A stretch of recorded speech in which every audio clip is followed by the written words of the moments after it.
And our guest again is Dr. Roger McEowen, who is the Kansas Farm Bureau Agricultural Law and Taxation Specialist at the Washburn School of Law. And Roger, there's been almost another alphabet soup of things coming out of USDA and the federal government to help agriculture. One of those that is continuing to bring a lot of questions is, does agriculture qualify, and what would be some of the ramifications for the PPP? Yeah, the Paycheck Protection Program, actually, it's a Small Business Administration program, but yes, agriculture does qualify. There was some initial concern about that. Normally, SBA doesn't deal with agriculture. Historically, they haven't. That's a USDA issue. Farmers, we don't deal with farmers, and so there was a little bit of reluctance. But the statute said all businesses, it didn't make a distinction between two, and so they had to be shown that, yes, agriculture does count. And it will not. I've had this question come up too.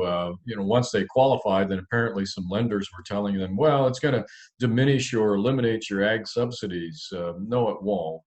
And you won't be able to get any of the other ag-related provisions in other parts of the emergency legislation. No, there's no basis for that either. So farmers should not be concerned about that. One of the major problems that's out there, and there are a few areas of uncertainty that we're still trying to get clarified, and I hope we get them clarified before the funds run out again in this program, and that is, what if you show a loss on the Schedule F? Because the way the guidelines read, it says they're looking at a particular line on Schedule C or Schedule F. It's line 31 on a Schedule C for a non-farm business, line 34 on a Schedule F. And SBA is sticking by their guns that has to be a positive number.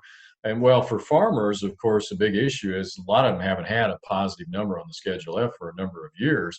And with the change in the rule with respect to equipment trades that started in 2018, none of that income routes through a Schedule F anymore. So you could have a lot of income, but it's going through a different form, the Form 4797. And as we speak right now, SBA is still taking the position that you can't reconcile that on a Schedule F, and so none of that income is going to count. And so the only way you would qualify for a PPP loan is take 1/2 of your payroll costs.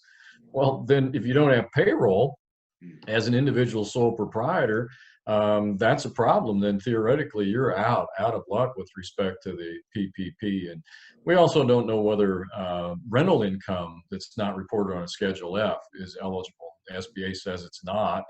So if I've got a passive cash lease, or I've got a non-material participation share lease, I may have significant rental income, but it's not running through a Schedule F, so I'm not eligible. And we also have issues with respect to partnerships and tiered partnerships, and their position now is commodity wages don't count. But basically they're saying anything that's not subject to SE tax is not going to count as eligible. And then of course on the forgiveness side, on the back end, you've got to use 75% of your loan proceeds to apply to payroll, be eligible for full forgiveness. And if you don't meet that threshold, then a less percentage of the loan is going to be forgiven.